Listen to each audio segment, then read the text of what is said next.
Hello students in this lecture we will discuss about the important news और उससे related जो कोई information है या फैक्ट है उसके बारे में हम डिस्कस करेंगे। तो आज का जो हमारा डिस्कशन है उसे स्टार्ट करते हैं। स्टूडेंट्स, पार्लियामेंट के स्पेशल सेशन के अंदर में वुमेन रिजर्वेशन बिल को लोकसभा के अंदर प्रपोज किया गया था और after the discussion and deliberation इस वुमेन रिजर्वेशन बिल ये जो 128 कॉन्स्टिट्यूशन अमेंडमेंट बिल है इसको पास कर लिया गया लोकसभा के अंदर में। स्टूडेंट्स, इस बिल को पास करने के लिए जो 2/3 प्रेजेंट एंड वोटिंग का जो ज़रूरत था, इतना मेजोरिटी का यहाँ पे ज़रूरत था इस बिल को पास करने के लिए। तो आप देखिए कि इस बिल को 154 जो मेंबर ऑफ पार्लियामेंट्स हैं उनके द्वारा वोट किया गया है इस वुमेन रिजर्वेशन बिल को। इस बिल के जो इम्पोर्टेंट प्रोविजंस हैं उनके बारे में हमने ऑलरेडी डिस्कस किया है। ऑलरेडी 2-3 दिन से ये कंटिन्यूस न्यूज़ के अंदर है, तो हमने इसके जो अलग अलग प्रोविजंस हैं कि 1/3 यहाँ पे जो रिजर्वेशन है वो दिया जाएगा, किनको, वुमेन्स को दिया जाएगा। कहाँ पे दिया जाएगा? लोकसभा का जो हमारा जनरल इलेक्शंस होते हैं और स्टेट लेजिस्लेटिव असेंबली के जो जनरल इलेक्शंस होते हैं उसके अंदर में। अभी राज्यसभा एंड स्टेट जो लेजिस्लेटिव काउंसिल है उसके अंदर प्रोविज़न नहीं है। इसके अलावा स्टूडेंट्स, अगर हम बात करें जो पंचायती राज इंस्टीट्यूशंस हैं उनके अंदर में ऑलरेडी रिजर्वेशन आपको देखने के लिए मिलेगा। पंचायती राज इंस्टीट्यूशन या अर्बन लोकल बॉडीज़ के अंदर ऑलरेडी तो 33% रिजर्वेशन है। कुछ स्टेट्स के अंदर तो रिजर्वेशन का जो लिमिट है वो 33 से भी ज़्यादा है। इसके अलावा अगर हम बात करें वुमेन रिजर्वेशन बिल के बारे में, तो स्टूडेंट प्रेजेंटली ये बिल है, अब इसको राज्यसभा के अंदर प्रपोज किया जाएगा और फिर स्टेट्स को इसको सेंड किया जाएगा। अब देखिए, वुमेन रिजर्वेशन बिल है जो एक्ट के अंदर कब चेंज होगा? जब प्रेसिडेंट के द्वारा इसको असेंट दिया जाएगा। तो प्रेसिडेंट का आर्टिकल क्या है असेंट के रिगार्डिंग में? प्रेसिडेंट का जो आर्टिकल है वो आप कमेंट सेक्शन के अंदर बताना। तो this is all about the women reservation bill. Students, last time इस वुमेन रिजर्वेशन बिल को फर्स्ट टाइम इसको 96 के अंदर प्रपोज किया गया और लास्ट टाइम आप देखिए कि जब यूपीए गवर्नमेंट पावर के अंदर थी तो उनके द्वारा इस बिल को प्रपोज किया गया था। इस बिल के अंदर जो रिजर्वेशन दिया गया है 1/3 वुमेन्स को, reservation with in the reservation भी आपको देखने के लिए मिलेगा। जो हमारी शेड्यूल कास्ट हैं, शेड्यूल ट्राइब्स हैं, उन कम्युनिटीज़ को भी यहाँ पे रिजर्वेशन दिया गया है। उनके लिए भी जो सीट हैं वो रिजर्व होंगी। सपोज कीजिए वुमेन्स के लिए कुछ सीट रिजर्व हैं किसी स्टेट के अंदर में 10, तो इनका जो रिजर्वेशन का जो रेशियो है उसके पर्सपेक्टिव में कुछ सीटें वुमेन्स की जो 10 सीट हैं उसमें से कुछ seat schedule caste and schedule tribe के लिए भी रिजर्व होंगी। अगर हम बात करें अदर बैकवर्ड क्लासेज के बारे में, क्या उनके लिए भी यहाँ पे रिजर्वेशन का जो प्रोविज़न है वो दिया गया है? तो स्टूडेंट्स, उनको कोई भी प्रोविज़न नहीं है इस एक्ट के अंदर में।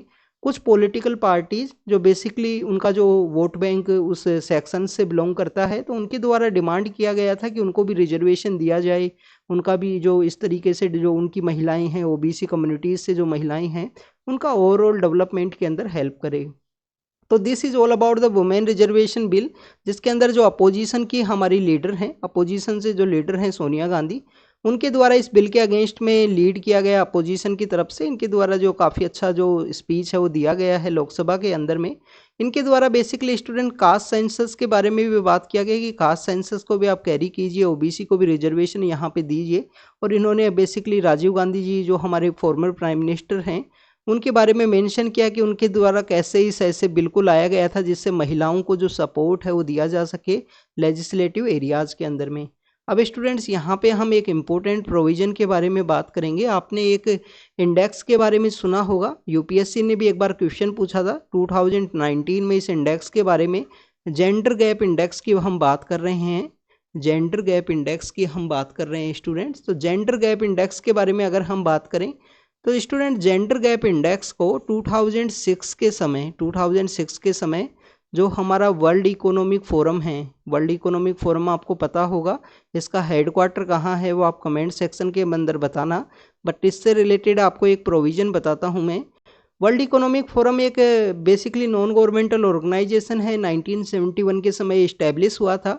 और इसका हर साल जब जनवरी का जब मंथ होता है, तो हर साल जनवरी के अंदर डावोस के अंदर इनका एक समिट होता है। उसको बेसिकली डावोस एजेंडा के रूप से भी देखते हैं। हर एक कंट्री वहाँ पे विजिट करते हैं, उनके पॉलिटिकल लीडर या जो भी हाईएस्ट मिनिस्टर होंगे वहाँ पे विजिट करके अपने जो कंट्री का जो प्लान है, जो प्रपोजल है, उसको वहाँ पे बताते हैं वर्ल्ड इकोनॉमिक फोरम की मीटिंग के अंदर में। तो वर्ल्ड इकोनॉमिक फोरम की मीटिंग के द्वारा वर्ल्ड इकोनॉमिक फोरम के द्वारा जेंडर गैप इंडेक्स है उसको 2006 से निकाला जाता है। इस इंडेक्स के अंदर 4 ऐसे इंपॉर्टेंट कंपोनेंट हैं। 4 इंपॉर्टेंट कंपोनेंट कौन से हैं स्टूडेंट्स? यहाँ पे है इकोनॉमिक पार्टिसिपेशन की बात की गई है कि उसके पर्सपेक्टिव में जो जेंडर गैप है उसको मेजर किया जाता है। Economic participation and opportunity. Second अगर हम बात करें स्टूडेंट्स, यहाँ पे एजुकेशन अटेनमेंट आपको देखने के लिए मिलेगा। सेकंड आपको एजुकेशन का अटेनमेंट है। थर्ड हेल्थ एंड सर्वाइवल है। और फोर्थ अगर हम बात करें कि पॉलिटिकल जो पार्टिसिपेशन है या पॉलिटिकल एम्पावरमेंट है वो कैसा है वहाँ पे महिलाओं का, उसके बेसिस पे यहाँ पे जो जेंडर का गैप है उसको निकाला जाता है कि कितना यहाँ पे मेल एंड फीमेल के बीच में गैप है इन 4 पैरामीटर्स के बेसिस पे। अब आप देखिए 2019 में जो प्रीलिम्स में क्वेश्चन पूछा गया था वो क्वेश्चन ये था कि जेंडर गैप इंडेक्स किनके द्वारा निकाला जाता है, ऑर्गेनाइजेशन का क्या नाम है। कभी आपसे कंपोनेंट भी पूछ लिए जा सकते हैं, क्योंकि आप देखिए कि इंडिया की जो रैंक है इस साल, जो इंडिया की रैंक है 2023 के अंदर में, अभी ये जून के मंथ के अंदर ही इसको रिलीज किया गया था। 23 के अंदर इंडिया की जो रैंक है वो है 127 आउट ऑफ 146 के आसपास कंट्री हैं जिनमें इंडिया की जो रैंक है 127 है जेंडर गैप इंडेक्स के अंदर में। अब लास्ट ईयर इंडिया की रैंक कितनी थी? लास्ट ईयर इंडिया की रैंक थी 135। तो इंडिया ने अपनी जो रैंक है 78 जो प्लेस है यहाँ पे इम्प्रूव की है, 127 रैंक है वो यहाँ पे अचीव की है 2023 के अंदर में। नेक्स्ट अगर हम बात करें स्टूडेंट्स, हमारे जो नाइबर कंट्रीज़ हैं जिसके अंदर में अगर हम बात करें, जो नाइबर कंट्री है पाकिस्तान के अलावा हमारे सभी नाइबर कंट्रीज़ की जो रैंक है वो काफ़ी अच्छी है, जिसमें चाइना भी है, जिसके अंदर बांग्लादेश भी है, नेपाल भी है, और आप देखिए कि जो श्रीलंका भी है। उन सभी का जो रैंक है इंडिया से काफ़ी अच्छा रहा है इसके अंदर में जेंडर गैप इंडेक्स में। अब इंडिया की जो सबसे अच्छी रैंकिंग इसके अंदर देखने के लिए मिलती है वो है पॉलिटिकल एम्पावरमेंट के अंदर में। अभी पॉलिटिकल एम्पावरमेंट को इसी वुमेन रिजर्वेशन बिल की वजह से हम डिस्कस कर रहे हैं। इंडिया की इसके अंदर सबसे बेस्ट रैंक जो होती है, सबसे अच्छी जो रैंक होती है वो पॉलिटिकल एम्पावरमेंट के अंदर होती है। उसके बिहाइंड के रीजन है कि हमारा जो पंचायती राज इंस्टीट्यूशंस है उसके अंदर में या अर्बन लोकल बॉडीज़ के अंदर रिजर्वेशन है उसको वहाँ पे दिया जाना महिलाओं को, जिसकी वजह से काफ़ी अच्छे जो वुमेन लीडर्स हैं वो इमर्ज हुई हैं ग्रास रूट लेवल के ऊपर में भी। आप देखिए कि अभी रिसेंटली जो एक प्रोग्राम आता है KBC, उसके अंदर भी वुमेन सरपंच को बुलाया गया था।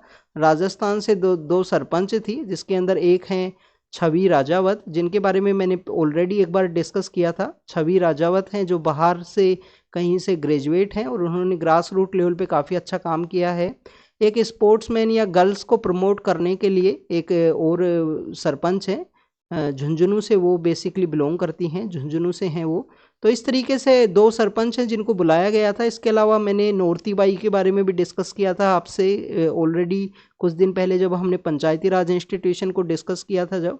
तो ये देखिए कि पॉलिटिकल जो एम्पावरमेंट है जिसके अंदर रिजर्वेशन कितना चाहिए, जिसके अंदर बेसिकली इंडिया की जो रैंक है काफ़ी अच्छी है और उसमें जो रिजर्वेशन है 33% तो दिया ही गया है। कुछ स्टेट्स के अंदर वो जो रिजर्वेशन है वो काफ़ी अच्छा है।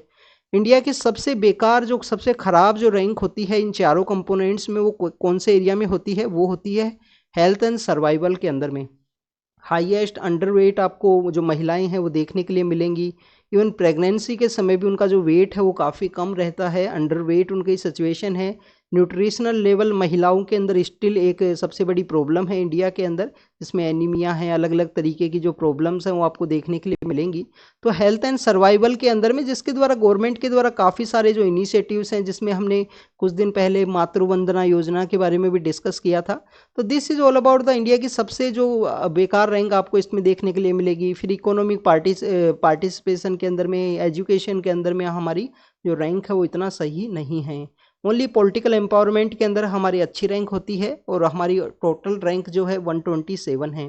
एक वुमेन रिजर्वेशन बिल के बारे में अगर हम बात करें तो लास्ट ईयर स्टूडेंट जो केरला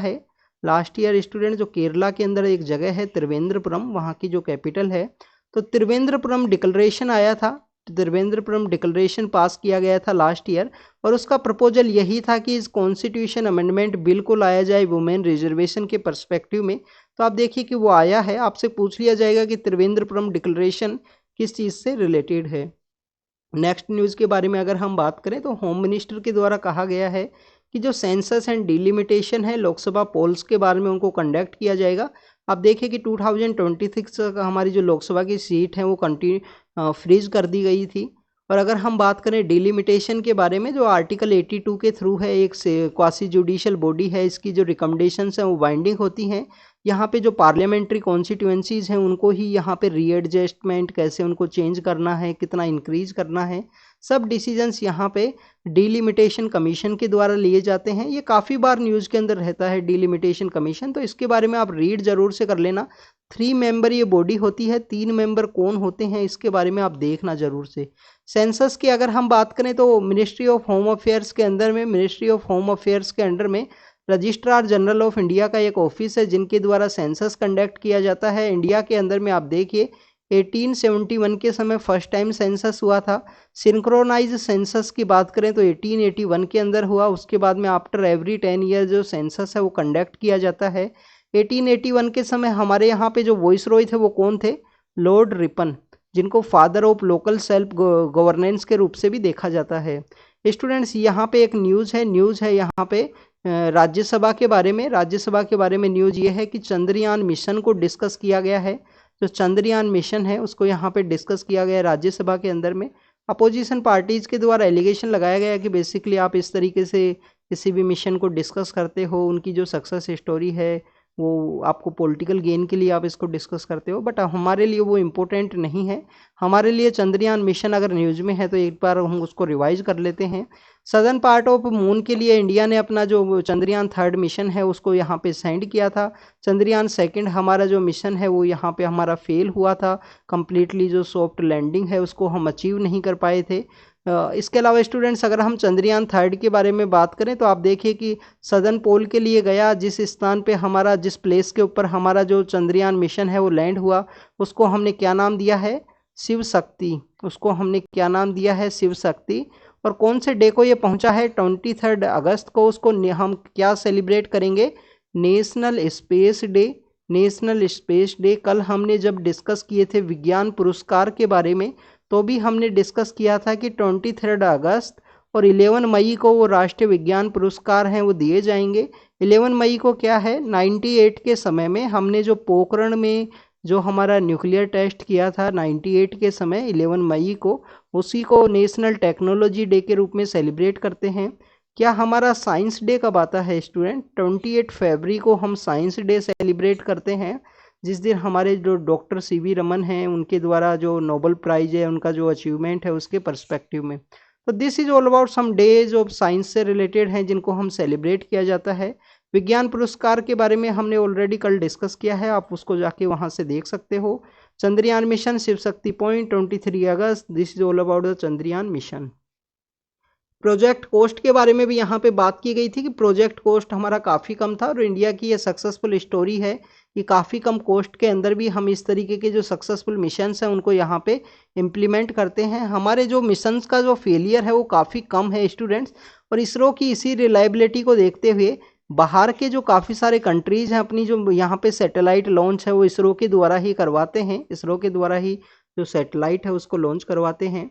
आप देखिए कि हमारे कुछ हमारे साइंस सेक्टर के कुछ इम्पोर्टेंट पर्सनैलिटीज़ हैं। डॉक्टर विक्रम साराभाई हैं, होमी जहांगीर बाबा हैं, उनके हर के द्वारा अपने अपने सेक्टर के अंदर कुछ ना कुछ किया गया। जैसे हम शांति स्वरूप भटनागर के बारे में बात करते हैं तो CSIR के इस्टेब्लिशमेंट के अंदर उनका जो रोल है, ये हमारे बेसिकली वो पर्सन है, स्टार बॉयज़ हैं जिनके द्वारा वो सपना देखा गया था जो प्रेजेंट समय में आज इम्प्लीमेंटेशन के अंदर आया है, जिसमें डॉक्टर APJ अब्दुल कलाम, उनका भी रोल है, डॉक्टर रमन्ना है।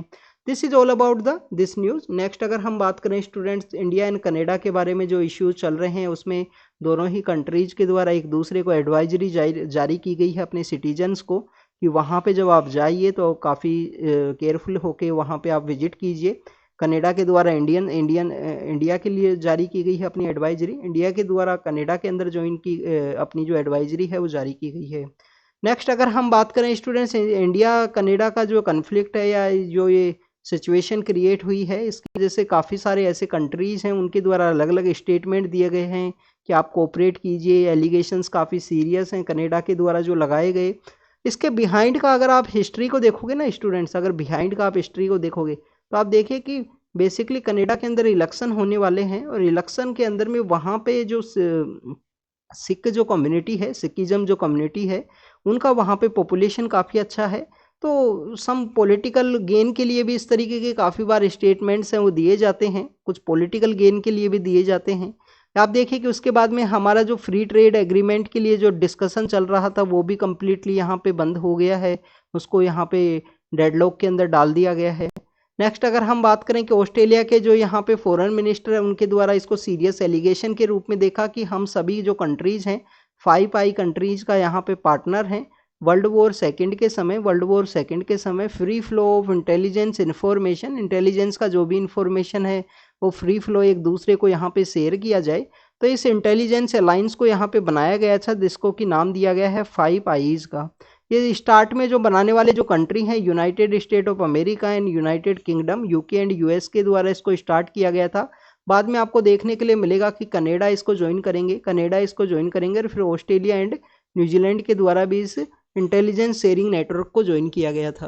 तो this is all about the serious allegation जो इसमें इसको डिस्कस किया है। इंडिया की जो रिस्पॉन्सिबिलिटी है या इंडिया की जो इमर्जिंग इमेज है उसके बारे में भी इन्होंने बताया कि इंडिया ऑलरेडी जो बिग पावर है, फ्रांस के साथ में उनके अच्छे रिलेशन हैं। अभी जो हमारे ऑनरेबल जो पीएम हैं, फ्रांस के अंदर में जो 14 जुलाई को जो सेलिब्रेट किया जाता है बेस्टाइल डे परेड के अंदर भी हम शामिल हुए थे। अब ये बेस्टाइल डे परेड है क्या? तो स्टूडेंट्स अगर हम बात करें कि जो बेस्टाइल डे परेड है बेसिकली फ्रेंच रिवॉल्यूशन से रिलेटेड है कि 1789 के समय 14 जुलाई को वहाँ पे फ्रेंच रिवॉल्यूशन के अंदर एक अच्छा डेवलपमेंट हुआ। उसी के रूप में इस बेस्टाइल डे परेड को हम वहाँ पे सेलिब्रेट किया जाता है। इंडियन पीएम उसके अंदर में एज ए चीफ गेस्ट के रूप में ज्वाइन हुए थे। नेक्स्ट अगर हम बात करें एनआईए के द्वारा जो बब्बर खालसा इंटरनेशनल नाम का एक जो ब्लॉक्ड ऑर्गेनाइजेशन है इंडिया के द्वारा उसको बैन किया गया है। तो स्टूडेंट्स उसी से रिलेटेड कुछ पर्सन्स के ऊपर जो अवार्ड हैं वो इशू किए गए हैं। दिस इज़ ये इंडिया कनाडा इशू से ही रिगार्डिंग में है। कल हमने जो हरदीप सिंह निज्जर थे उनके बारे में भी कुछ इन्फॉर्मेशन को डिस्कस किया था कि जो कैसे उनके द्वारा अलग अलग ऑर्गेनाइजेशन हैं जो बैंड ऑर्गेनाइजेशन है उनके साथ उनके रिलेशंस थे। तो this is all about the information. Next अगर हम बात करें next is about the students, यहाँ पे पर्सनैलिटी राइट्स के बारे में है कि जो अनिल कपूर जो हमारे फिल्म एक्टर हैं उनके द्वारा कुछ ऐसे डायलॉग्स हैं उनका यूज़ कोई यहाँ पे कर नहीं सकता। पर्सनैलिटी राइट्स के बारे में है।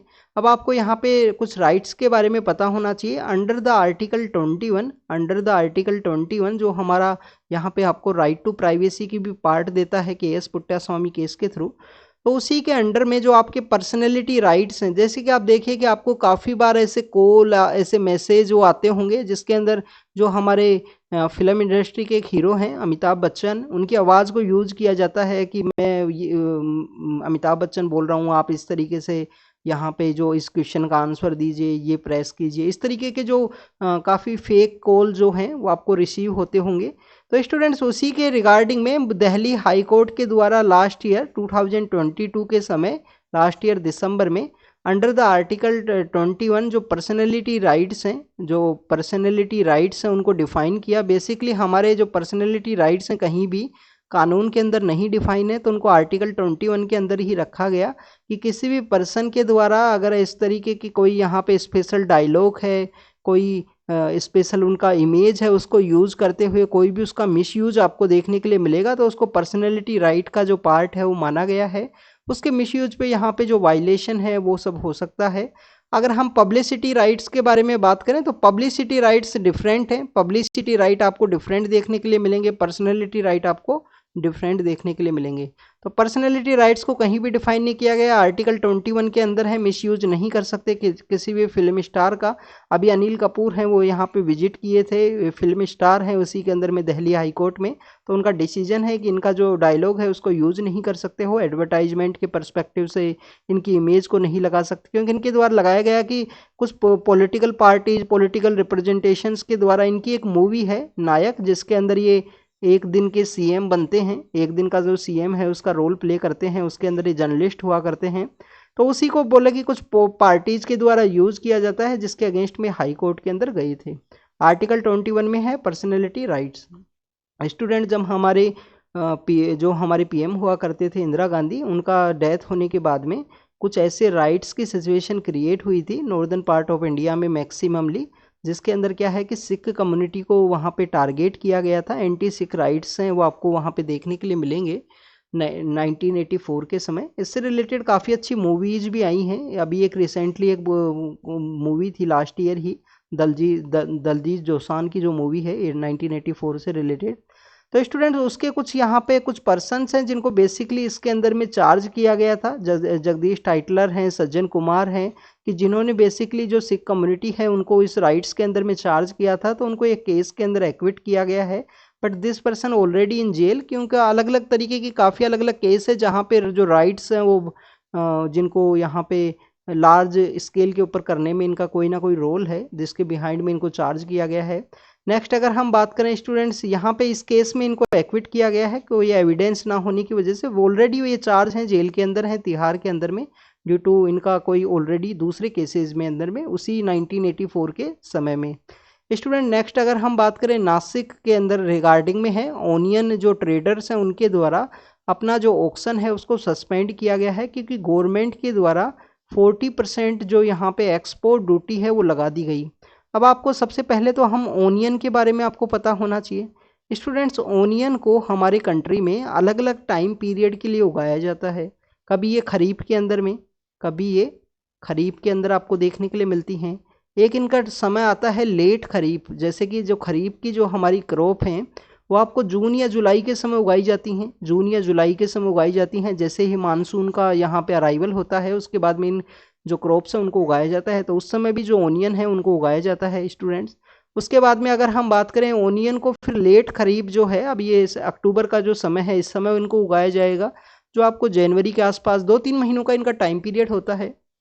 फिर उसके अलावा अगर हम बात करें कि इनको रबी के समय भी उगाया जाता है, बट रबी की जो क्रॉप होती हैं, रबी की जो ओनियन होती हैं वो आपको काफ़ी कम मॉइस्चर उसके अंदर देखने के लिए मिलेगा। उसकी वजह से उनका जो स्टोरेज है वो काफ़ी दिनों तक उसको स्टोर किया जा सकता है, रबी के समय की जो ओनियंस होती हैं उनको। इसके अलावा आप देखिए कि लोकल एरियाज़ के अंदर में जो अराइवल ऑफ समर के समय, समर का जब अराइवल होता है तो उस समय लोकल एरियाज़ के समय, लोकल एरियाज़ में बेसिकली आपका जो गांव होगा, रूरल एरिया, कहीं से अगर आप बिलोंग करते हो रूरल एरिया से, तो वहाँ पे भी जो इस तरीके से ओनियन है वो उगाई जाती है। इंडिया सेकेंड लार्जेस्ट प्रोड्यूसर है ओनियन के अंदर में, और हमारे जो नाइबर कंट्रीज हैं उनको हम हमारी जो ओनियन है वो एक्सपोर्ट करते हैं। अब यहाँ पे एक्सपोर्ट ड्यूटी लगा दी गई है 40%। सपोज कीजिए 100 रुपये के अंदर यहाँ पे जो हमारी ओनियन जाने वाली थी, अब 40 रुपये और एक्स्ट्रा लगेंगे तो 140 रुपये के अंदर वो जाएगी। तो वहाँ की जो लोकल, जिन भी कंट्रीज के अंदर ये जाने वाली है, वहाँ की जो लोकल ओनियन है उसको लोग ज़्यादा प्रेफर करेंगे कम रेट होने की वजह से। इस वजह से जो यहाँ पे नासिक के अंदर में जो यहाँ पे ट्रेडर्स हैं वो यहाँ पे हड़ताल के लिए गए या ऑक्शंस को सस्पेंड किया है। अब यही देखिए कि नासिक के अंदर क्यों गए हैं, क्योंकि इंडिया के अंदर जो सबसे बड़ी प्याज की जो मंडी है, जो ओनियन की जो मंडी है, वो सबसे बड़ी आपको जो यहाँ पे जो प्लेस है लासेल गांव नाम का एक प्लेस है। इस लासेल गांव प्लेस के अंदर देखने के लिए मिलेगी सबसे बड़ी प्याज की मंडी है इंडिया के अंदर में।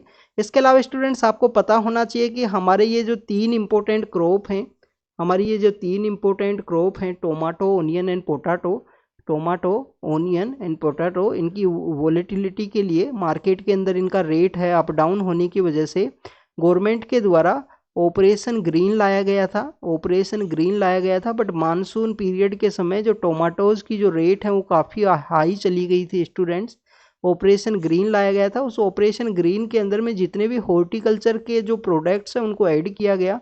तो अब इस ऑपरेशन ग्रीन जो टॉप स्कीम जिसको लाया गया था, अब उसका प्रेजेंट नेम क्या है, ये आपके लिए होमवर्क है, और मैं आपसे रिक्वेस्ट करूंगा कि कमेंट सेक्शन के अंदर ज़रूर से बताइए कीजिए। कभी कभी आप रीड करोगे ना तो हो सकता है कि आपको लगे कि हम कंप्लीट लेक्चर के बाद में बताएंगे, कंप्लीट वीडियो के बाद में, बट आप कोशिश कीजिए उसी समय पॉज करके आप अगर गूगल कीजिए कहीं, और आप एक डायरी ज़रूर से मेंटेन करना, या रफ नोटबुक, रफ पेज हैं, जिससे कि कोई ना जो भी इन्फॉर्मेशन आपको मिलती है इस डिस्कशन के थ्रू उसको कहीं ना कहीं लिखिए, जिससे कि आपको याद रहे। तो टॉप का अब नाम क्या है ये आपको बताना है। मिनिस्ट्री ऑफ फूड प्रोसेसिंग के अंडर में ये जो टॉप है ऑपरेशन ग्रीन के अंडर में टोमेटो, ओनियन एंड पोटैटो, उसकी जो प्राइस वोलेटिलिटी है उसको स्टेबलाइज करने के रिगार्डिंग में था। नेक्स्ट न्यूज़ के बारे में अगर हम बात करें स्टूडेंट, नेक्स्ट न्यूज़ है एशियन डेवलपमेंट बैंक के बारे में। एशियन डेवलपमेंट बैंक कहाँ पे स्थित है? मनीला के अंदर सिचुएटेड है। मनीला कहाँ है? फिलीपाइंस के अंदर में है। फिलीपाइंस है ये, आप देखिए फिलीपाइंस है, पैलेस्टीनिया नहीं है। फिलीपाइंस कहाँ है? हमारा जो ईस्टर्न एशिया है वहाँ पे है। और फिलीपाइंस न्यूज़ के अंदर होता है स्टूडेंट, साइक्लोन की वजह से काफ़ी सारे साइक्लोन है यहाँ पे मनीला फिलीपाइंस के अंदर में आते हैं। वहाँ पे सिचुएटेड है students Asian development bank. Asian development bank establish में कब आया? 1966 के समय। हेडक्वार्टर है मनीला के अंदर में। इंडिया का जो जीडीपी ग्रोथ का आउटपुट है उसको उन्होंने 1%, 0.1% है लोअर किया है। इनका जो यहाँ पे 6.4% था इंडिया का जो जीडीपी ग्रोथ आउटलुक, उसको इन्होंने रिड्यूस किया। उसके बिहाइंड के रीजन दिए हैं कि यहाँ पे वीक इंडिया का एक्सपोर्ट होना, एक्सपोर्ट कंटिन्यूस वीक है इंडिया का। मानसून की वजह से जो हमारी क्रॉप के ऊपर जो इफेक्ट हुआ उसको देखा है।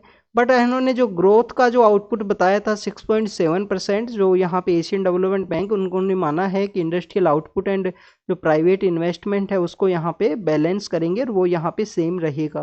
This is all about the Asian development bank. 1966 के समय स्टार्ट हुआ।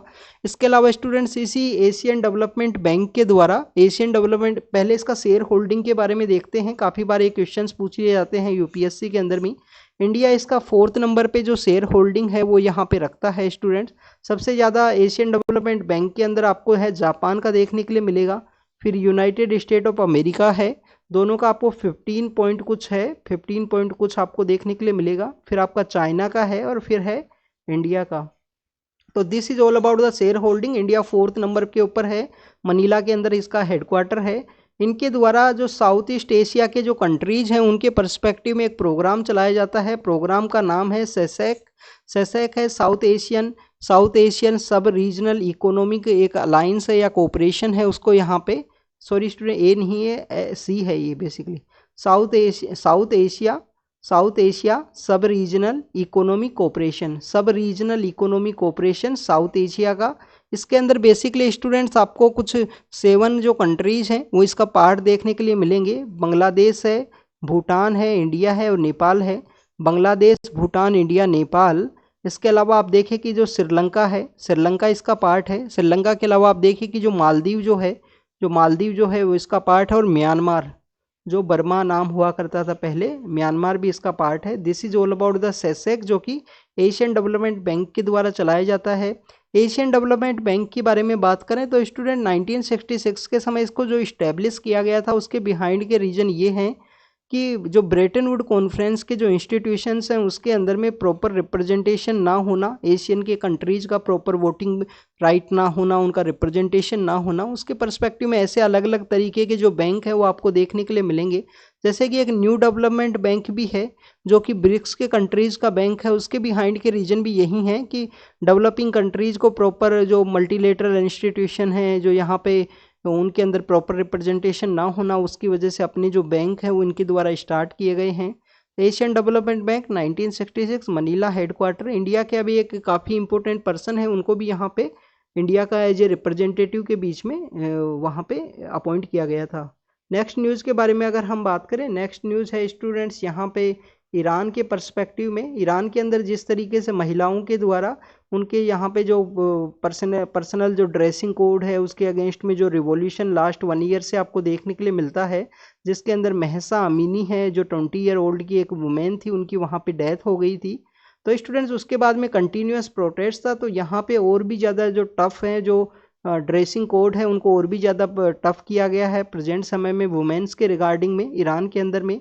इसके अलावा स्टूडेंट पैलेस्टाइन के अंदर में जो 6 जो पैलेस्टीनियंस हैं उनकी यहाँ पे डेथ हुई है। इजराइल के द्वारा जो अटैक है वो किया गया था।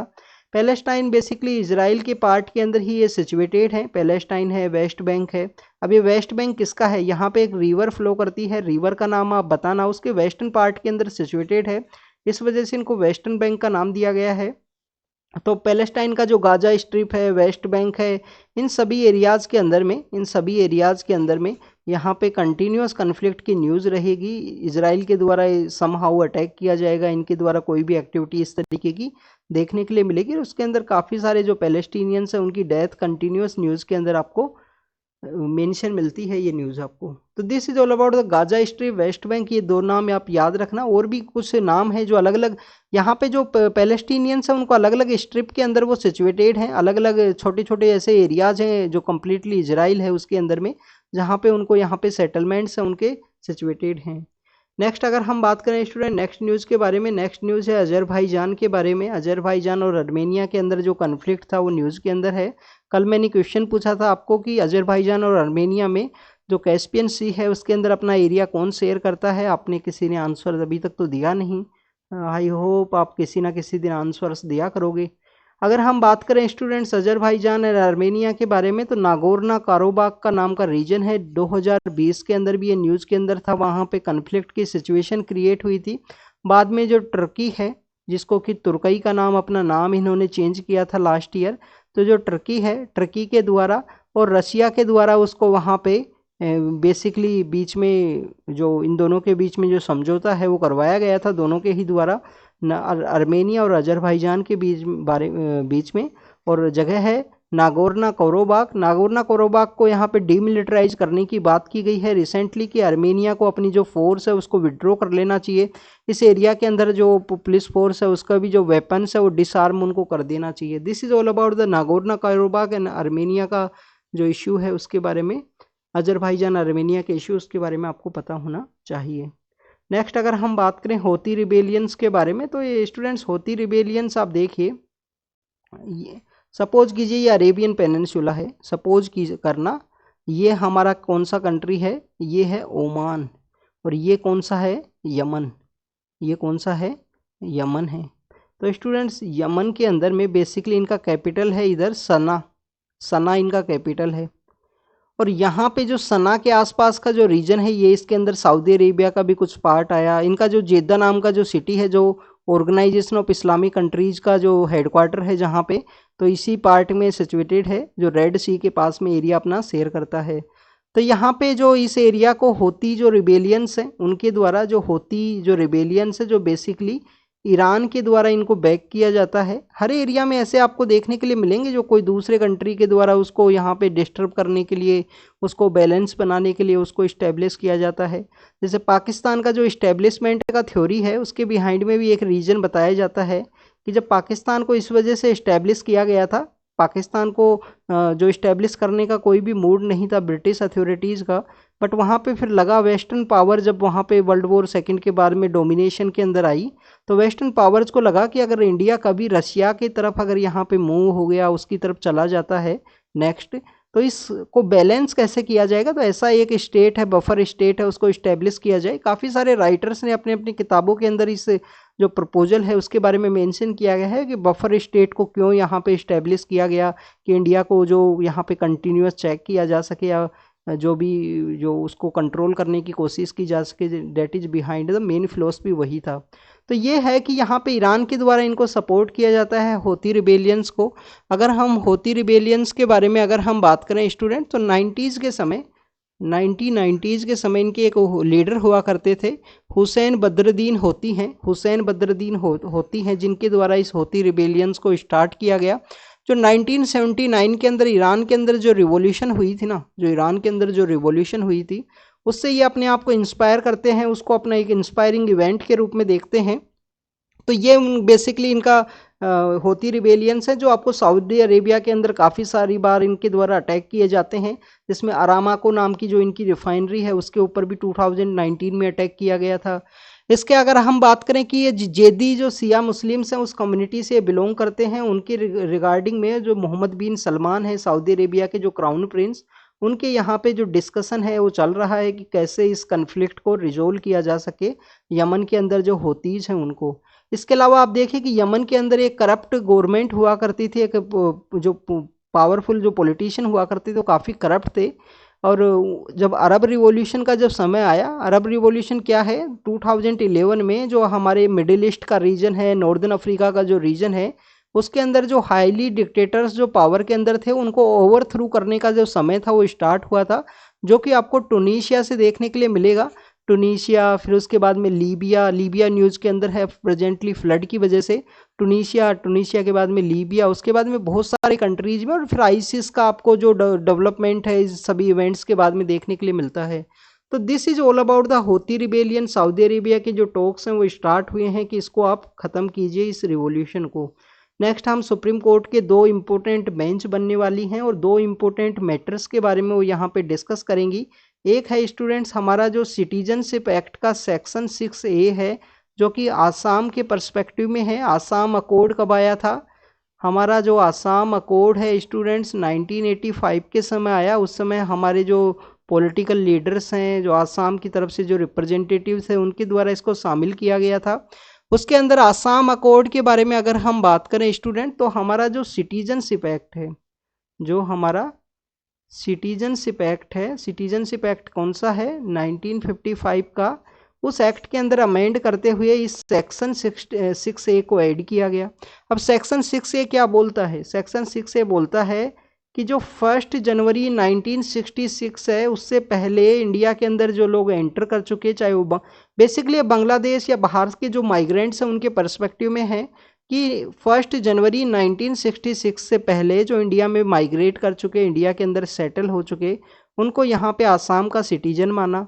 इसके अलावा जो 1 जनवरी 1966 से लेकर 25 मार्च का जो दिन है, 25 मार्च 1971, इस दिन से के यहाँ पे 1966 का 1 जनवरी से लेकर 25 मार्च 1971 से पहले जो लोग आए हैं उनको भी पावर्स तो रहेंगी, बट 10 ईयर्स तक जो वोटिंग का जो राइट है वो नहीं रहेगा।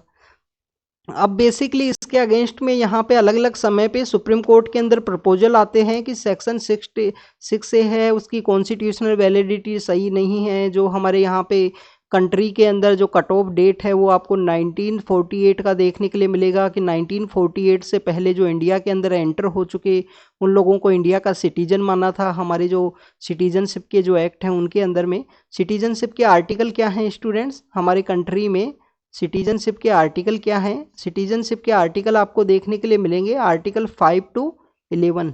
इसके अंदर आप एक 11 नंबर का आर्टिकल आप रीड करना। 11 नंबर का आर्टिकल क्या बोलता है कि पार्लियामेंट को हाईएस्ट पावर है।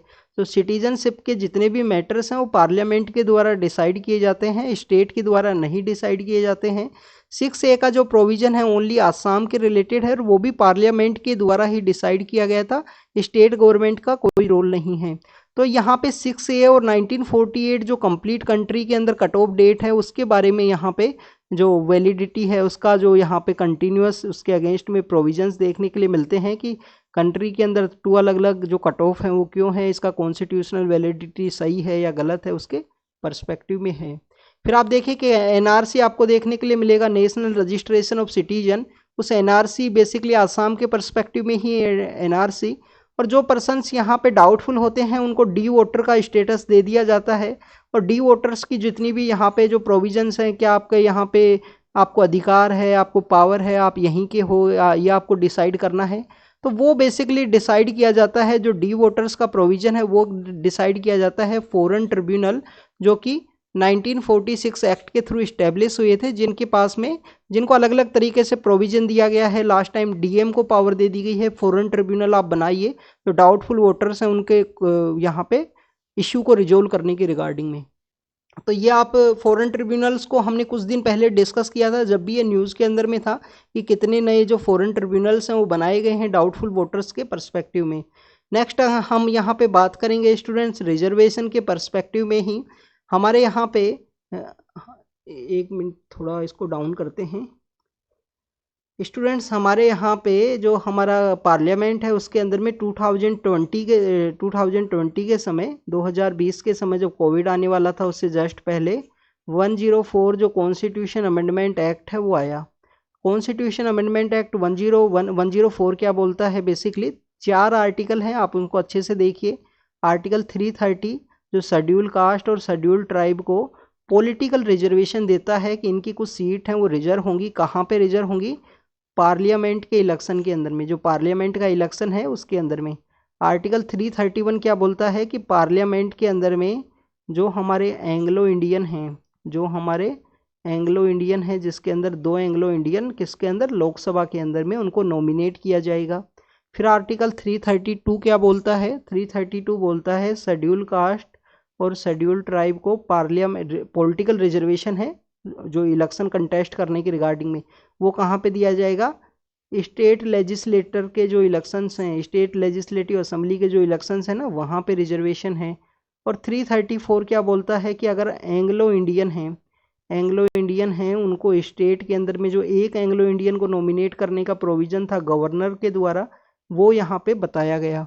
और स्टूडेंट समय समय पे, सॉरी यहाँ पे 333 है, 334 के अंदर में जो यहाँ पे प्रोविजन दिया गया था कि 10 ईयर के लिए रिजर्वेशन दिया जाएगा हमारे कॉन्स्टिट्यूशन को बनाने के वक्त, उसको समय समय पे एक्सटेंड किया गया है। 2020 के अंदर ये रिजर्वेशन ख़त्म होने वाला था, उसको फिर से एक्सटेंड करके 2030 कर दिया गया है। तो यहाँ पे अब पार्लियामेंट के अंदर में यहाँ पे एक बेसिकली पेटिशन फाइल हुई है, पेटिशन के अंदर ये डिसाइड किया जाएगा। एंग्लो इंडियंस के बारे में कोई डिसीजन नहीं होगा। सबसे पहले आप देखिए, जो एंग्लो इंडियंस का रिजर्वेशन ख़त्म किया गया है, 2 लोगों को लोकसभा में नॉमिनेशन का, एक पर्सन को यहाँ पे हमारे लेजिस्लेटिव असेंबली में जो नॉमिनेशन का गवर्नर को पावर था, यहाँ पे प्रेसिडेंट को पावर था, उसको बेसिकली एंड किया गया। अब ये देखिए कि जो शेड्यूल कास्ट शेड्यूल ट्राइब को जो स्टेटस दिया गया है पार्लियामेंट के अंदर में और स्टेट लेजिस्लेटिव असेंबलीज के अंदर जो इनकी सीट्स रिजर्व होती हैं, उनके बारे में यहाँ पे जो वैलिडिटी है उसको चेक किया जाएगा कॉन्स्टिट्यूशनल बेंच के द्वारा।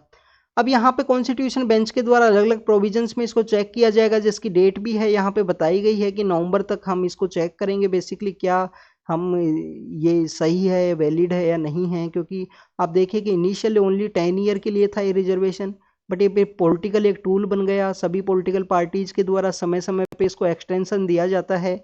तो जो 334 के अंदर जो प्रोविज़न है, कहीं ये प्रोविज़न गलत तो नहीं है, इसका जो समय समय पे यहाँ पे कंटिन्यूस इसको देना। और आप देखें कि 70 टू 80 ईयर्स का समय हो गया है, कंटिन्यूस यहाँ पे रिजर्वेशन का बेनिफिट दिया गया है politically.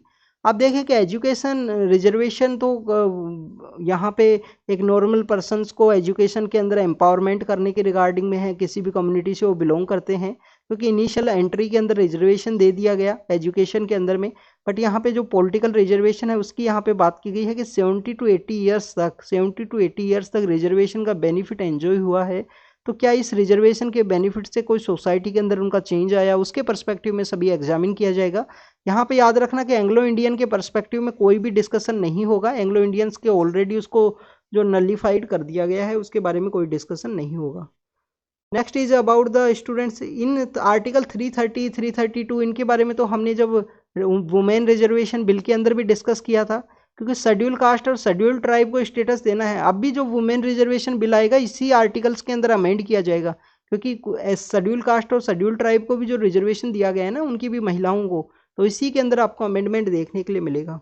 Next is about the E V Ramaswamy के बारे में है, हमारे जो द्रविडियन हीरो हैं ईवी रामास्वामी, उनके बारे में मेंशन किया गया है स्टूडेंट्स, उनके बारे में कुछ न्यूज़ है तो हम ईवी रामास्वामी के बारे में डिस्कस करेंगे। बेसिकली इस तरीके के जो इंसिडेंट्स हैं वो काफ़ी रॉन्ग है, ऐसा किसी भी चाहे वो कोई किसी कम्युनिटी से बिलोंग करो, कोई भी हीरो हो, उनके अगेंस्ट में ऐसा नहीं करना चाहिए जो यहाँ पे ये न्यूज़ के अंदर मेंशन किया गया है। हमारे लिए जो इम्पोर्टेंट फैक्ट है उनके बारे में हम बात करेंगे। ईवी रामास्वामी के बारे में अगर हम बात करें तो स्टूडेंट्स इनको पेरियार के रूप से भी हम जानते हैं, 17 सितंबर का जो दिन है, 17 सितंबर का जो दिन है उस दिन इनका जन्म हुआ था। और इस जन्म को, उनके जो दिन है उसको सोशल जस्टिस डे के रूप में मनाते हैं, जो सोशल जस्टिस डे है उसके रूप में भी सेलिब्रेट किया जाता है। इनको सेल्फ रेस्पेक्ट मूवमेंट का या फादर ऑफ द्रविडियन मूवमेंट का जो फादर है, फादर ऑफ द्रविडियन मूवमेंट के फादर के रूप में इनको देखा जाता है। इसके अलावा इनको वैकोम हीरो भी बताया जाता है, और जो हमारे सोसाइटी के अंदर ऐसे लोग हैं जिनका रिप्रेजेंटेशन नहीं था, जिनको इक्वल राइट्स नहीं थी, उनको सभी को दिलाने में ईवी रामास्वामी या जो पेरियार है उनका काफ़ी एक इम्पोर्टेंट रोल है। थानथाई पेरियार भी इनका एक यहाँ पे अलग से निकनेम है। This is all about the E V Ramaswamy. Vaikom Satyagraha, Vaikom hero का जो इनका इंसिडेंट है उसके बारे में आप रीड करना। महात्मा गांधी और इनके क्या रोल थे, महात्मा गांधी और इनके यहाँ पे कौन कौन से आइडियाज़ के अंदर सिमिलरिटी है, उसके पर्सपेक्टिव में भी आप रीड कर सकते हो। इनके द्वारा एक पॉलिटिकल पार्टी भी बनाई गई थी, तो उस पॉलिटिकल पार्टी के ये बेसिकली फाउंडर थे, द्रविडियन जो पॉलिटिकल पार्टी है उनके द्वारा बनाई गई थी। तो this is all about the E V Ramaswamy. Next news के बारे में अगर हम बात करें, नेक्स्ट न्यूज़ है स्टूडेंट्स गैलेक्सीज के बारे में। तो यहाँ पे इंडियन इंस्टीट्यूट ऑफ एस्ट्रोफिजिक्स के द्वारा डिस्कस किया गया कि जो इवोल्यूशन ऑफ गैलेक्सीज है, जो गैलेक्सीज का जो इवोल्यूशन होता है बेसिकली ग्रेविटेशनल इनस्टेबिलिटी की वजह से आपको देखने के लिए मिलता है। जो ग्रेविटेशनल इनस्टेबिलिटी होती है उसकी वजह से यहाँ पे जो गैलेक्सीज हैं उनका यहाँ पे इवोल्यूशन होगा, स्टार फॉर्मेशन होगा, उसके बारे में बात की गई है कि अगर ग्रेविटेशनल इनस्टेबिलिटी है किसी भी जगह, अगर ग्रेविटेशनल इनस्टेबिलिटी है तो वहाँ पे आपको क्या देखने के लिए मिलेगा, स्टार फॉर्मेशन अगर आपको वहाँ पे देखने के लिए मिलेगा तो गैस का जो फ्रिक्शन है वो आपको यहाँ पे देखने के लिए मिलेगा। तो ये सब चीज़ें इसके अंदर बताई गई हैं कि स्टार फॉर्मेशन के लिए ग्रेविटेशनल स्टेबिलिटी का होना देखा गया है। इसके अलावा यहाँ पे स्टूडेंट्स आपको रोल ऑफ डार्क मैटर का रोल के बारे में भी पता होना चाहिए, जो कि स्टेबिलिटी को रेगुलेट करने में एक इम्पोर्टेंट रोल प्ले करता है। स्पाइरल टाइप ऑफ गैलेक्सी होती हैं, स्पाइरल टाइप ऑफ गैलेक्सी जैसे कि हमारी मिल्की वे है, हमारी जो गैलेक्सी है वो क्या है, मिल्की वे। और अगर हम बात करें स्टूडेंट्स गैलेक्सी क्या हुआ करती हैं, अगर हम बात करें कि गैलेक्सी होती क्या है, तो गैलेक्सी बेसिकली स्टूडेंट्स एक सिस्टम ऑफ यहाँ पे million of star, gas, dust, इन सब का यहाँ पे एक सिस्टम आपको देखने के लिए मिलेंगी कि गैलेक्सीज बेसिकली क्या हैं, system of stars, gas, gravitational जो हैं उनका एक सिस्टम होती हैं। और इस गैलेक्सीज के अंदर में आप देखिए कि जो ग्रेविटेशनल फोर्स है उसके थ्रू ये आप एक दूसरे से कनेक्टेड होंगी, और जब ये ग्रेविटेशनल फोर्स के अंदर इनस्टेबिलिटी होगी तो नया स्टार है उसका यहाँ पे फॉर्मेशन होगा, नई जो गैलेक्सी है उसका यहाँ पे फॉर्मेशन होगा। अगर हम बात करें कि जो ग्रेविटी है, ग्रेविटी के यहाँ पे हमने डार्क मैटर के बारे में बात किया, तो किसी भी गैलेक्सी के अंदर में जैसे मिल्की वे गैलेक्सी है, इसका डिस्क टाइप शेप है, स्पाइरल गैलेक्सी के रूप में इसको हम देखते हैं, तो इसका जो कॉन्सेंट्रेशन ऑफ स्टार है वो आपको सेंटर के रूप में देखने के लिए मिलेगा, जो कॉन्सेंट्रेशन ऑफ स्टार है वो सेंटर के रूप में है। और गैलेक्सी के रोल के अंदर एक डार्क मैटर का भी इम्पोर्टेंट रोल होता है। स्टूडेंट डार्क मैटर वो चीज़ हैं जिनको आपको जो हमारे, अगर हम बात करें कि जो इलेक्ट्रोमैग्नेटिक जो रेडिएशन है उनके थ्रू आप इसको डिटेक्ट नहीं कर सकते, मींस लाइट के द्वारा आप इसको डिटेक्ट नहीं कर सकते। इसका जो डिटेक्शन का जो प्रोसेस है वो कम्प्लीटली डिफरेंट होता है। डार्क पैटर्न का जो डिटेक्शन का जो प्रोसेस है वो काफ़ी डिफरेंट या काफ़ी डिफ़िकल्ट आपको देखने के लिए मिलेगा, क्योंकि लाइट के साथ में इनका इंटरेक्शन कम है, इलेक्ट्रोमैग्नेटिक रेडियोज़ के साथ में इनका जो इंटरेक्शन है वो काफ़ी कम है। तो this is all about the Galaxy formation, instability of gravitational का इनस्टेबिलिटी को माना है गैलेक्सीज के फॉर्मेशन के रिगार्डिंग में। मिल्की वे का यहाँ पे बात किया गया, आप बताइए कि मिल्की वे के अलावा भी क्या कोई और गैलेक्सी हैं क्या मिल्की वे जो हमारी आकाश गंगा है, मिल्की वे जो हमारी आकाश गंगा है, क्या उसके अलावा भी जो हमारी अर्थ, जो हमारा सोलार सिस्टम जो सिचुएटेड है ना वो मिल्की वे गैलेक्सी के अंदर है, तो क्या मिल्की वे गैलेक्सी के अलावा भी दूसरी गैलेक्सी है, ये आपको कमेंट सेक्शन के अंदर बताना है। नेक्स्ट न्यूज़ की अगर हम बात करें कावेरी के बारे में है, कावेरी से रिगार्डिंग में जो कर्नाटका है वो यहाँ पे सुप्रीम कोर्ट के अंदर गए हैं। कावेरी वाटर मैनेजमेंट इशू के द्वारा वहाँ पे इशू किया गया कि आप 29 जो सितंबर का दिन है उस तक पानी रिलीज कीजिए, बट इनके द्वारा कहा गया कि जो हमारा साउथ वेस्ट मानसून है उसका कम्प्लीटली फेलियर रहा। साउथ वेस्ट मानसून का जो वाटर का अवेलेबिलिटी हमको होना चाहिए था वो नहीं रिसीव हो पाया, तो उसके अगेंस्ट में यहाँ पे ये लोग सुप्रीम कोर्ट के अंदर गए हैं। कावेरी वाटर मैनेजमेंट का जो यहाँ पे ऑर्डर है उसके अगेंस्ट में आप देखिए कि कावेरी वो रिवर है जो आपको दोनों मानसून से, जो साउथ वेस्ट मानसून है, रिट्रीटिंग मानसून है, दोनों से ही हाफ एरियाज के अंदर जो पानी है वो रिसीव करती है। तो तमिलनाडु के अंदर बेसिकली जो मानसून है अब आने वाले समय में आने वाला है, तो वहाँ पे इस तरीके का बताया गया है ये कर्नाटक के द्वारा, और उनके द्वारा जो मिनिस्ट्री ऑफ जल शक्ति है उनके द्वारा भी बात की गई है कि ये जो वाटर की जो डिमांड है सभी लोगों के लिए इक्वल है, हमारा जो मानसून है वो जा चुका है। और this is all about this Kaveri issue. Kaveri के बारे में हमने कंटिन्यू डिस्कस किया है, left bank tributary, right bank tributary, इसका जो ओरिजिन है ब्रह्म कावेरी है, वेस्टर्न घाट के अंदर में जो ताल कावेरी नाम की जगह है ब्रह्मगिरी हिल्स में, वहाँ से इसका ओरिजिनेशन होता है। नेक्स्ट जो नीफा वायरस कोझिकोड के अंदर जिसका आउटब्रेक हुआ, जिस नीफा वायरस का कोझिकोड के अंदर आउटब्रेक हुआ, तो स्टूडेंट्स वहाँ पे जो ट्रूनेट नाम का जो टेस्ट है उसको कंडक्ट करने के बारे में जो रिकमेंडेशंस है वो दिए गए हैं। ये जो बेसिकली जो ट्रूनेट नाम का जो ट्रूनेट नाम का जो यहाँ पे RT-PCR के थ्रू ये वर्क करता है। RT-PCR की जो एक्टिविटी है उसके थ्रू ये वर्क करता है ये टेस्ट, जो कि आपको कोविड के समय भी ये न्यूज़ के अंदर था। कोविड के समय भी इसको सजेस्ट किया था। टीबी प्रोग्राम के समय भी ये न्यूज़ के अंदर में था कि टीबी को किस तरीके से एलिमिनेट करना है। निफा वायरस के बारे में हमने डिस्कस किया है। फ्रूट बैट के अंदर में, पिग्स के अंदर में इसका जो वायरस है जो मिलता है। इसके अलावा इसका जो परमानेंट क्योर है वो अभी अवेलेबल नहीं है, जो सेकेंडरी जो सॉल्यूशंस है उनके द्वारा किया जाता है। केरल के अंदर 2018 में भी आउटब्रेक हुआ था। सबसे पहले आउटब्रेक हमारा साउथ ईस्ट एशिया के जो कंट्री है, मलेशिया, इंडोनेशिया, वहाँ पे सिंगापुर के रीजन से हुआ। फिर बांग्लादेश के अंदर भी इसका जो आउटब्रेक हुआ, और इंडिया के अंदर केरल के अंदर मैक्सिमम देखा गया है। इससे पहले जो अगर हम वायरस के बारे में बात करें तो बंगाल के अंदर भी एक बार इसका आउटब्रेक हुआ है। जो फ्रूट बैट हैं जो हमारे यहाँ पे अगर हम बात करें कि जो पिग्स हैं उनके अंदर इसका जो वायरस है वो देखा जाता है। कोविड-19 के समय एक वन हेल्थ का प्रिंसिपल न्यूज़ के अंदर में था कि वन हेल्थ के प्रिंसिपल के थ्रू जो एनिमल्स हैं, जो ह्यूमन बींग्स हैं, जब भी का इनका सबका सर्विलेंस किया जाए जिससे कि हेल्थ को रेगुलेट किया जा सके, क्योंकि काफ़ी सारे आउटब्रेक हैं जो वहाँ से ही आपको देखने के लिए मिले हैं।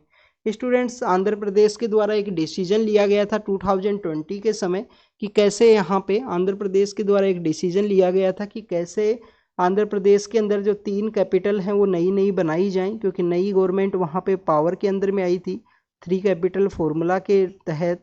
तीनों कैपिटल आपको पता होनी चाहिए कि प्रेजेंट जो कैपिटल है वो आपको अमरावती है, प्रेजेंट जो कैपिटल है वो अमरावती के अंदर है। तो इसको एक लेजिस्लेटिव सीट बना दी जाए। एग्जीक्यूटिव के सीट के रूप में वाईजैग को वहाँ पे प्रमोट करने की बात की गई है कि वाईजैग को एग्जीक्यूटिव सीट बना दी जाए। और प्रेजेंट समय में जो हाई कोर्ट की सीट है वो कहाँ पे है, गुंटूर के अंदर में। तो हाई कोर्ट की सीट को भी यहाँ पे कर्नूल के अंदर चेंज करने की बात की गई है, हाई कोर्ट की जो सीट है उसको भी। तो this is all about the 3 capital formula जो आंध्र प्रदेश के अंदर ओवरऑल डेवलपमेंट के रिगार्डिंग में जो YS जगन मोहन रेड्डी हैं वहाँ के CM, उनका यहाँ पे इस तरीके का डिसीजन है। अभी तो ये पेंडिंग के अंदर है, वाईजैग के अंदर उनका यहाँ पे ट्रांसफ़र की बात की गई है कि यहाँ पे जो कैबिनेट का जो डिस्कशन बेस है उसको यहाँ पे ट्रांसफ़र किया जाए। बट आप स्टूडेंट्स, आपको पता होना चाहिए कि इंडिया का जो लेजिस्लेटिव एंड एग्जीक्यूटिव है, हम मानते हैं कि जो हमारा जुडिशरी जो कैपिटल होती हैं, जुडिशल जो कैपिटल्स होती हैं वो दूसरे सिटीज़ के अंदर देखने के लिए मिलती हैं काफ़ी सारे स्टेट्स में। बट एग्जीक्यूटिव और लेजिस्लेटर एक दूसरे के कोऑपरेशन के साथ में वर्क करती हैं, एक दूसरे की कोऑपरेशन के साथ में वर्क करने की वजह से, और अलग अलग सिटी में इस तरीके से होगा तो वर्किंग में जो डिस्टर्बेंस है या एफिशिएंसी है वो रिड्यूस होगी। ये यहाँ पे एक कंसर्न है, उसको रेज किया गया था। साउथ अफ्रीका जो कंट्री है उसके अंदर भी 3 कैपिटल का कॉन्सेप्ट है, तो आप कमेंट सेक्शन के अंदर बताना उसकी 3 कैपिटल कौन कौन सी हैं। या केप टाउन है, जोहान्सबर्ग है, डरबन है, प्रिटोरिया है, कौन सी उनकी 3 कैपिटल हैं वो आप कमेंट सेक्शन के अंदर बता सकते हो। स्टूडेंट्स, हमारा जो नॉर्थ ईस्ट का रीजन है या ईस्टर्न पार्ट ऑफ इंडिया है वहाँ पे कम्युनिटी होती है कुर्मीज़ के द्वारा शेड्यूल ट्राइब के अंदर स्टेटस की इनकी एक डिमांड है कि हमको शेड्यूल ट्राइब के अंदर ऐड किया जाए। इनके द्वारा यहाँ पे बेसिकली प्रोटेस्ट किया गया जिसको कि illegal unconstitutional Calcutta high court के द्वारा माना गया। तो इनके द्वारा अपना जो प्रोटेस्ट है उसको यहाँ पे कॉल ऑफ किया गया है। यहाँ पे अगर हम बात करें कुर्मीज़ की जो डिमांड है, एक तो हमको शेड्यूल ट्राइब का स्टेटस दिया जाए। झारखंड, छत्तीसगढ़, जो हमारा वेस्ट बंगाल का रीजन है, ये उड़ीसा का जो रीजन है, इन सभी के अंदर शेड्यूल ट्राइब के स्टेटस की डिमांड है। दूसरी इनकी डिमांड है कि इनकी एक लैंग्वेज आती है, कुरमेली नाम की इनकी लैंग्वेज है, कुरमाली इनकी लैंग्वेज है, तो उनको बेसिकली शेड्यूल 8 के अंदर में ऐड किया जाए। अब आपको शेड्यूल 8 के बारे में पता होना चाहिए कि शेड्यूल 8 के अंदर टोटल हमारी कितनी लैंग्वेज हैं, कौन कौन सी लैंग्वेज हैं, उसके बारे में आपको यहाँ पे बेसिकली पता होना चाहिए। तो टोटल अगर हम शेड्यूल 8 के बारे में बात करें स्टूडेंट्स, अगर हम शेड्यूल 8 के पर्सपेक्टिव में बात करें तो एक तो आपको 2 आर्टिकल बहुत इंपॉर्टेंट आपको पता होना चाहिए। आर्टिकल 344 और आर्टिकल 351 हमारे शेड्यूल 8 के पर्सपेक्टिव में है, ये आपको पता होनी चाहिए। ओरिजिनली 14 लैंग्वेज हुआ करती थी, प्रेजेंट जो लैंग्वेज हैं वो 22 हैं। तो कौन सी ऐसी लैंग्वेज हैं जिनको ऐड किया गया? सबसे पहले जो लैंग्वेज जो ऐड हुई थी वो लैंग्वेज है स्टूडेंट सिंधी। सिंधी को ऐड किया गया था कौन से कॉन्स्टिट्यूशन अमेंडमेंट एक्ट के थ्रू? जो हमारा 21 कॉन्स्टिट्यूशन अमेंडमेंट एक्ट है 1967 का, उसके पर्सपेक्टिव में सिंधी को ऐड किया गया था। सिंधी के बाद में अगर हम बात करें, जो हमारा एक तरीका है इसको याद करने का, KMN, इसके अंदर कोंकणी है, कोंकणी, मणिपुरी और नेपाली। जो हमारी कोंकण का जो रीजन है, कोंकणी, मणिपुरी और नेपाली, इनको किसके थ्रू ऐड किया गया था स्टूडेंट? इनको ऐड किया गया था 71st कॉन्स्टिट्यूशन अमेंडमेंट एक्ट के थ्रू 1992 में। 1992 में 71st कॉन्स्टिट्यूशन अमेंडमेंट एक्ट के थ्रू ऐड किया गया। और नेक्स्ट जो ऐड किया गया वो 4 लैंग्वेज हैं, BDMS। BDMS कौन कौन सी हैं स्टूडेंट? बोडो, डोंगरी, मैथिली और संताली। तो ये 4 लैंग्वेज हैं जिनको किनके थ्रू ऐड किया गया? 92nd कॉन्स्टिट्यूशन अमेंडमेंट एक्ट के थ्रू 2003 में। इसके बाद में जो ओडिशा की जो लैंग्वेज हुआ करती थी जिसका नाम था ओरिया, ओरिया से उसको ओडिया के नाम से चेंज किया गया 96 के अंदर में, 96 के अंदर में, 2011 के अंदर में। तो ये इनका डिमांड है कि 8 शेड्यूल के अंदर हमको ऐड किया जाए जो 22 लैंग्वेज है उसके अंदर कुरमाली जो इनकी लैंग्वेज है कुर्मीज की, उसको ऐड करने की बात की गई है।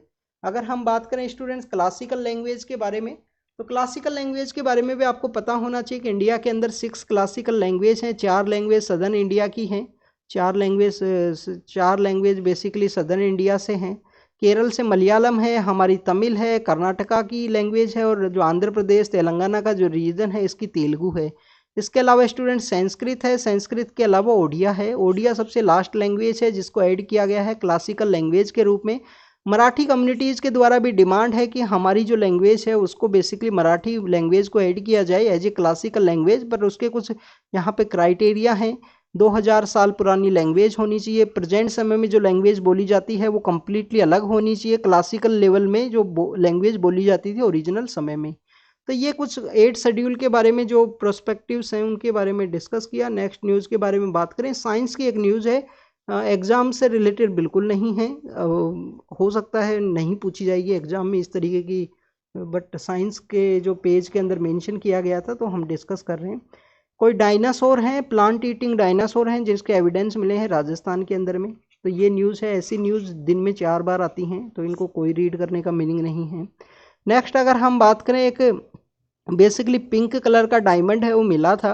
तो पिंक कलर का जो डायमंड है उसके बिहाइंड में रीजन ये माना गया कि जब ये प्लेट टेक्टोनिक थ्योरी का जो पार्ट है उसी समय में हाई यहाँ पे प्रेशर होने की वजह से ये डायमंड है वो बना था। और ये कहाँ पे मिला है? ऑस्ट्रेलिया के अंदर में, ऑस्ट्रेलिया में।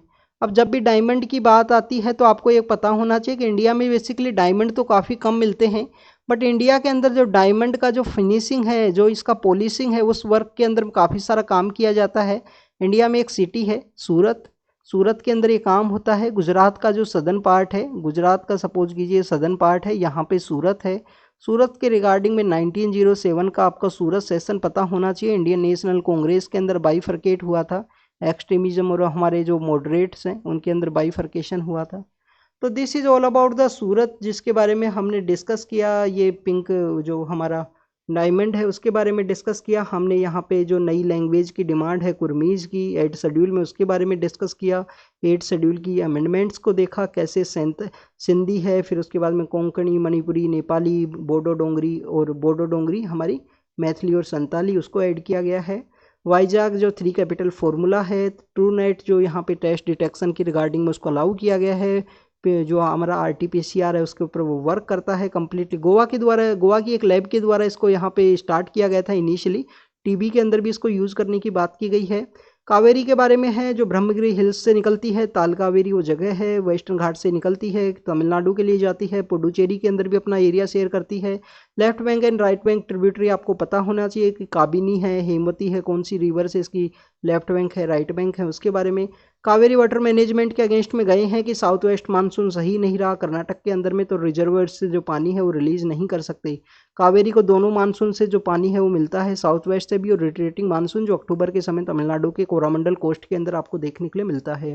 नेक्स्ट हम ग्रेविटेशनल इनस्टेबिलिटी के बारे में बात करते किए थे, जिसके अंदर हमने जो गैलेक्सीज हैं उनके एवोल्यूशन की बात की कि जो मिल्की वे गैलेक्सी हैं उनका कैसे यहाँ पे फॉर्मेशन हुआ, डिस्क टाइप शेप है, डार्क मैटर का क्या रोल है जिसको कि डिटेक्ट करना काफ़ी ज़्यादा इम्पॉसिबल है। डार्क मैटर को किसके थ्रू? लाइट के थ्रू, जो हमारे इलेक्ट्रोमैग्नेटिक रेडिएशन है उसके थ्रू में। तो that is all about dark matter, Galaxy formation, instability of gravitational जो फोर्स है उसका इनस्टेबिलिटी। ईवी रामास्वामी वैकोम के जो हीरो हैं, ईवी रामास्वामी, जिनको सोशल जस्टिस डे है वो सेलिब्रेट किया जाता है, इनके द्वारा एक पार्टी भी बनाई गई थी तमिलनाडु में, उनके रिगार्डिंग में एक न्यूज़ थी।